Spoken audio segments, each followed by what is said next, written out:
Hey everyone, this is Taylor Hamlin from History Forge. I'm going to be reviewing how to use a library today in order to find secondary sources.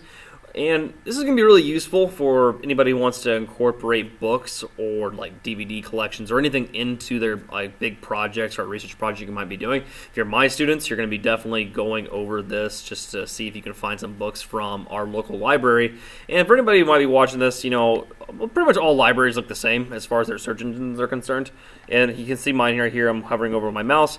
You see it says search Rollins Library. All I have to do is plug some things in order to find some books. And I'm actually going to use the projects that my students have. So I have a long list right here on the left-hand side. Can't really see the number one because my face is in the way. But if I go through here and I scroll down, you'll see these are all the different projects my students are currently doing. And we have, it's like 41 projects right now. I think we have a little more than that actually, but I think we're actually closer to 46. We have 41 listed. So these are all the different projects we currently have listed, and I'm going to show how easy it is to find a book or anything from a library. And that includes your school library too, so definitely talk to your librarian if you want to bring in some secondary sources to use. So the very first thing I'm going to do is right here. It says American Revolution. I'm going to use that one because I think it's the one you guys can see. And I'm going to type that in. And that's all we're going to do. Like, we're going to keep it simple. We're going to have very specific words. So we're going to say American Revolution. And we're going to see what we find. Let's see, my other screen's coming up with some stuff. There we go. So, alright, so off the bat, we got some things here. It says there's quite a few books just called The American Revolution. And that's not too surprising. The American Revolution is a very broad topic, so any book that fits under that broad topic is going to be called up. But this is nice because we can use these in order to find more information. So right here we're talking about like the spies. So if you're interested in like American Revolution spies, you could do that. And if you keep scrolling, you'll see more things. These are all different ways we can understand the American Revolution. If you had a more specific idea, so say something like, let's go back, because I think one of my students is actually going to be doing the Battle of Lexington. So if I type in Battle of Lexington, I'm also going to take a nice big swig of coffee. Yep. So again, you're getting Battles of Lexington now. So, you know, if you're a student who has a specific topic, definitely go specific topic first, and then you can go back into your big general ideas and see what you can find. But, you know, the fact that they have these books here, there's really no reason why you shouldn't go to Rollins Library and ask them, like, hey, may I have a book? If you don't have a library pass, they're really easy to get, too. So definitely going to challenge students to look for books and write them as books down. There's quite a few things that we can use. So, and here's the deal, too. Be really careful. Notice that some of these things don't even have the Battle of Lexington included in it. And if you're curious, like, well, I'm not sure if this book's going to be for me or not, that's a really good question to ask. And the best thing to do is to look at the index. So if you go to the library and get the book, go into the back and look for the words. And if the words Battle of Lexington wasn't included, then no, it's a book that you don't need.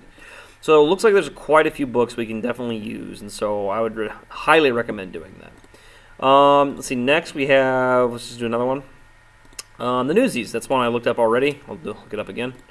Exit out of this. Again, and here's one thing about the using the search engine. Get rid of very general words. Like if you're my students, we've talked about how to do a good Google search. This kind of includes that. So we're going to get rid of these really general words and just type in Newsies. And right here it says Newsies DVD, so it doesn't look like there's a book there, but there definitely is maybe something there about a DVD. So even understanding that might be really helpful. Go ahead and go back to another one. Let's see, Slave Music. It's a little more specific. See if they come up with anything. You might be surprised sometimes, like what the library actually does contain. It definitely is worth looking at. So when we type it in Slave Music, we have quite a bit of different things. We have, and none of them really say slave music. It says right here, Amani Music. It says, Amani, an African grasshopper, brings music to the world where he travels aboard a slave ship.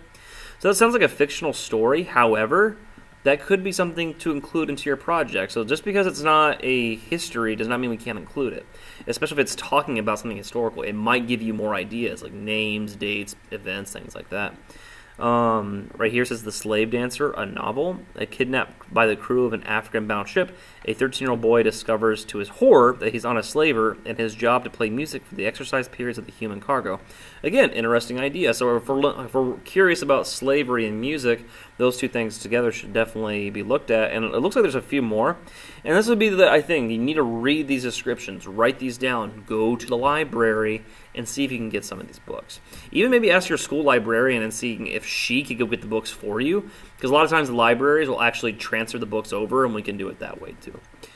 So let's see. Let's do one more just to kind of show you how easy this is. You know, something's going to be kind of hard, like the Nevada State Military after the Civil War might not have a bunch. So I'm actually going to skip this. I'm not sure if it's going to have any. Civil War baseball, though, definitely, I pretty much guarantee will. It's a specific topic, but it's a popular one. So we're going to go ahead and try it out. Yep, so a few books, nostalgia, novel. Leaving his school teacher's sister and his baseball career to serve in the Civil War, young Summerfield Hayes struggles with secret feelings for his sister throughout grueling battlefield experiences and while seeking shelter and a sense of identity after being abandoned by his comrades. So it seems like a novel.